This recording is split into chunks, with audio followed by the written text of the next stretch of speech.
N1T offers ES-Link, USB, ASEBU, and RCA coaxial. What's the SONiC hierarchy and why? 一番僕たちの中で大事なお客様は D1X を持っているお客さんなので、ES リンクが僕たちの中ではプライオリティが一番作ってます。ES-Link uses separate left and right path.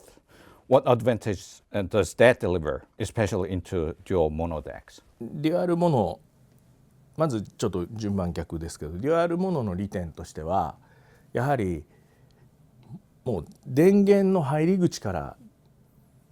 一切右チャンネルと左チャンネルが交差しないっていうところが一番のメリットで、これ以上のセパレーションはないという、セパレーションの上ではもう完璧であるというところです。で、ES リンクの利点ですけども、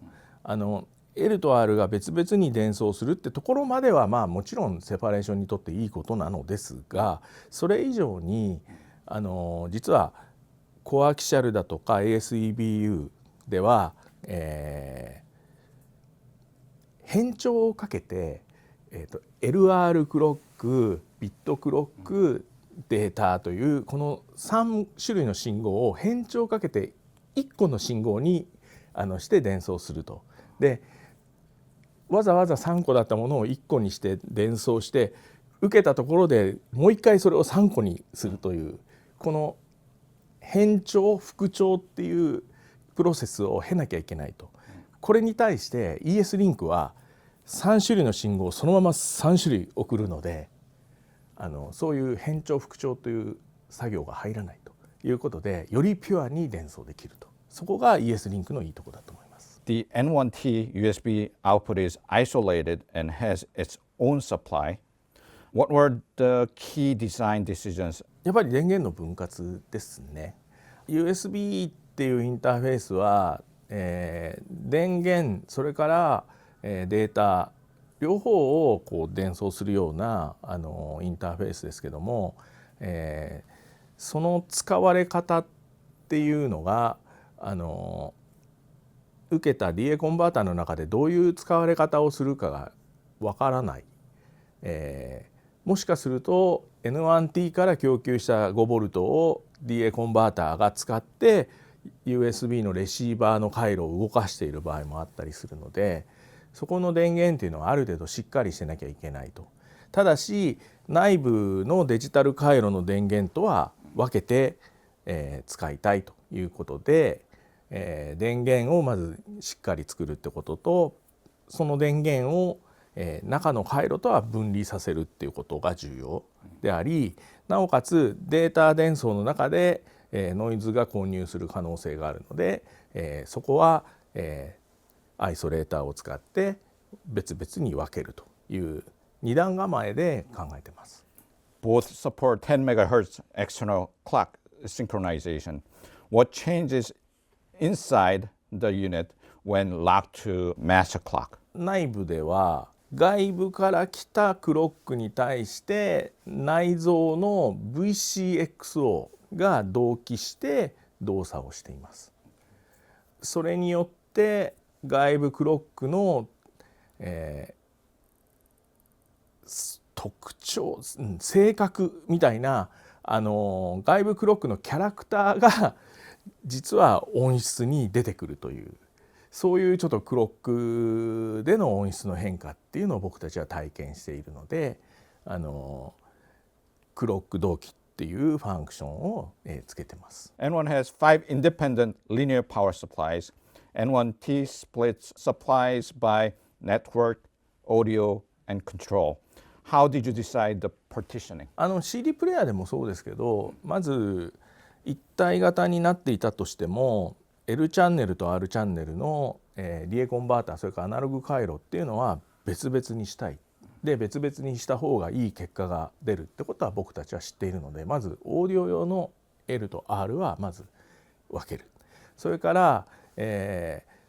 ジタル回路、その手前のデジタル回路に対しては分ける。でネットワークは分ける。で4つで、あとはやっぱり表示をつけたりコントロールのための、マイコンがいるんですけど、それをコントロール用の電源っていうのも表示を消したりすると音質が良くなるっていうのは皆さん知ってると思いますけど、表示だとかコントロールっていうのも分けると良くなるっていうのは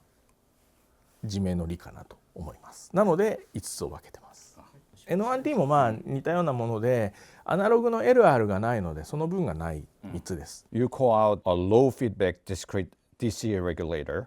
What was wrong with more feedback equals better specs? And what trade-off did you choose? 期間を少なくすればするほど、電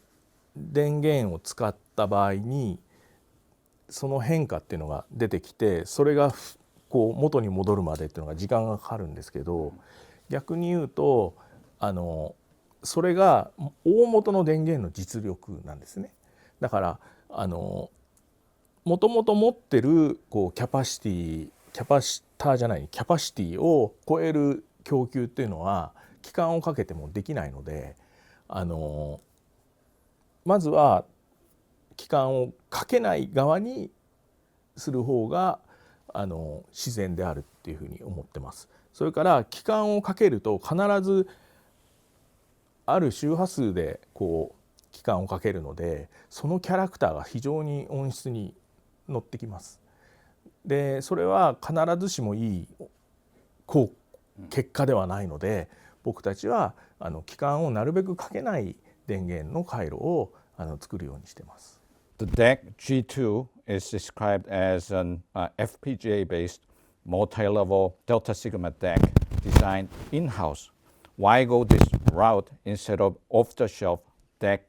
integrated chips at the flagship level? それまで僕たちも DAC チップを使っていたんですね。ずっと、特に旭化成さんとタッグを組んでメイドインジャパンでいい音ということで旭化成と一緒に頑張っていました。でその時に僕が毎回旭化成の人に言っていたことは、